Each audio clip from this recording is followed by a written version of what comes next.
представници на медиумите, почитувана јавност, почитувани колеги, би сакал да се слушнеме. На Комисијата за политички систем и односи меѓу заедниците, знаете дека разговараме широко, разговараме често пати и надвор од максимум дозволените минути. И јас како човек кој што ја модерира практично председава со оваа комисија, сметам дека тоа така треба да биде, бидејќи суштината на собранието е да се разговара и да се наоѓаат добри решенија. И никогаш, и кога се излегува од темата, никого не прекинувам, но истовремено секогаш ќе реагирам кога се искажуваат лаги, врз основа на кои што лаги потоа се градат неточни тези со кои што се дезинформира јавноста. И сметам дека тоа не е во ред. Секој има право да предложи законско решение, секој има право да го брани тоа законско решение, секој има право да го аргументира зошто тоа е добро во неговиот светоглед и во светоглед оние кои што го поддржуваат, но истовремено лаги не би сакал да слушам. Јас мислев дека со почитуваната колешка Зајкова на преходната пленарна седница во поглед на кворумот за кривичниот закон се разјаснивме, но гледам дека кворумот повеќе од 3 години е лакмус за правење на рилсови, за правење на наслови, за правење на прилози со цел да некој добие некаква си политичка корист или бенефит што реално не може да го добие. Со оглед на тоа дека во собраниево овдека меѓу нас има луѓе кои што бевме во таа сала таа вечер, ќе кажам, а некои не беа, а имаат став како да биле внатре во салата, сакам најодговорно пред целата македонска јавност да кажам што се случи тој ден. И мислам дека треба да ја затвориме тој дел. Зошто ве молам само да бидеме противки? Зошто да го затвориме? Затоа што тоа е дел од една неславна историја на Социјалдемократскиот сојуз, неговите коалициони партнери и ДУИ, и како што каже една почитувана колешка на преходната седница на оваа комисија, таа се каже дека тоа не е добро. Сега што се случи? На Пладне требаше да почне седницата во 11 часот. Почна во 12 и нешто, во стилот на Талат Џафери.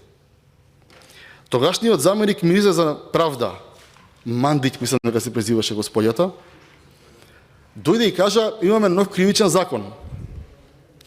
Материјалите и содржината на кривичниот закон беа ставени електронски доставени до нас после 12. Ние веќе бевме на седница тоа што.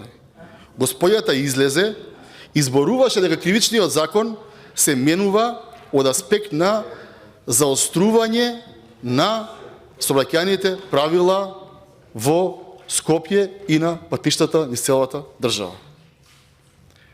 Започна целата седница и додека нашите асистенти и ние почитавме што пишува, видовме дека се прави сериозен упад во правосудниот систем на Република Македонија.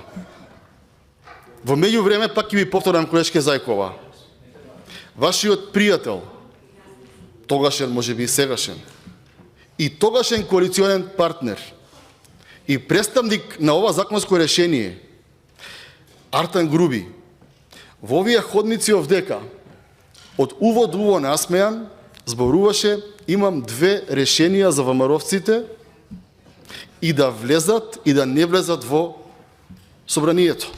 Тој беше воодушевен од неговиот мастер план, поддржан од сите вие кои што гласавте или не гласавте, но правевте кворум, дека на крајот на денот нема да се зборува во медиумите што и каков правен упат е направено, туку ќе се зборува дали ВМРО ДПМН и неговите коалициони партнери влегло и гласало против или воопшто не влегло и преку негласање дало поддршка на ова законско решение.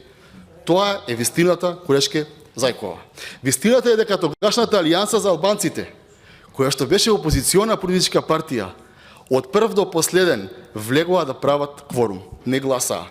Не гласавте и вие, не гласаше и Боби Мојсовски, не гласаше и Ненад Коцич од СДСМ од Верес, не гласаше и Маја Морачанин. Сите седевте. Опцијата наша, како тогашни пратеници, што ни беше на маса, беше внатре има 67. дали да влеземе и да гласаме против и да се спротивставиме тоа што се случува, или да не влеземе. Ние влеговме и гласавме против. Излегоа пратеници од нашата пратеничка група и аргументира зошто се против тоа законско решение. Решението беше изгласано и уште немаше напишано кој бил за, а кој бил против. Излегоа насловите по медиумите дека некој влегол и направил кворум. И тоа е една огромна лага, која што се шири 3 години во македонскиот етер и со која што луѓе кои што немаат идеја, немаат понуда, немаат иницијатива и ја подразбираат политиката како е страда, која што за жал или за среќа ја нема, па тие ја заменуваат, тоа го промовираат од аспект на тоа сите се исти, сте гласаа за, овие беа против, а овие им правеа кворум. Тоа не е вистина. Пак ќе кажам, мојот демократски капацитет како човек, како пратеник и како представник на одредена група на луѓе кои што гласале за нашата листа, ми дозволува да вие овдека имате став тотално спротивен во мојот. Јас ќе ви слушам. Да го браните, ќе ви слушам, ќе аргументираме, но јас не можам да дискутирам со било кого за лага. Како да дискутираме дали нешто е добро, дали нешто требало да се случи или не требало, ако е лага, ако не се случило. Не можеме ние да правиме реминисценција за работа која што не се случила. Затоа, секоја политичка партија, секоја пратеничка група има работи со кои што ги направила и се гордее со нив. Вие, како тогашна представничка и припадничка на таа пратеничка група, која што направи упад во овој правосуден систем, претпоставувам дека не се гордеете со тоа, како што и колешката позади вас кажа, јас со тоа не се гордам и се оградувам, тоа беше лошо. И ворете да се каже, тоа е лошо, правиме нешто подобро. Дали правиме нешто подобро? Да, правиме нешто подобро. Дали преку ова законско решение повеќе од 200 луѓе од затвор ќе отидоа да бидат слободни луѓе? Да. Дали ги враќаме тие процеси? Да. Дали е точно, штува на колешке, дека многу се спасија? Да, точно е. Точно дека многу се спасија. А се спасија затоа што највисоката институција во државата, представничкиот дом, Собранието на Република Македонија, донесе решение со кои што тие ќе се спасат. И тие секогаш ќе се повикуваат согласно устав на поблагото за нив законско решение во рамки на судската постапка. И тоа е вистината. И од таа вистина никој не ќе да нема бегање. Дека направивте упад и многу луѓе ги спасивте од потенцијалната одговорност. Еве да бидам до крај коректен. Затоа ве повикувам сите, како председател на оваа комисија, кој што максимално коректно со почит кон секој индивидуа, член или заменик се однесува, да дискутираме, да дебатираме. Ќе зборуваме ако треба цел ден, цела ноќ и утре и заутре. Аргументирајте, кажете ја вашата визија, но немојте да изнесуваме работи кои што не се случиле, сте биле таму, да се правиме дека се случиле и оние кои што не биле пратеници да мислат дека тоа е вистина. Ви благодарам.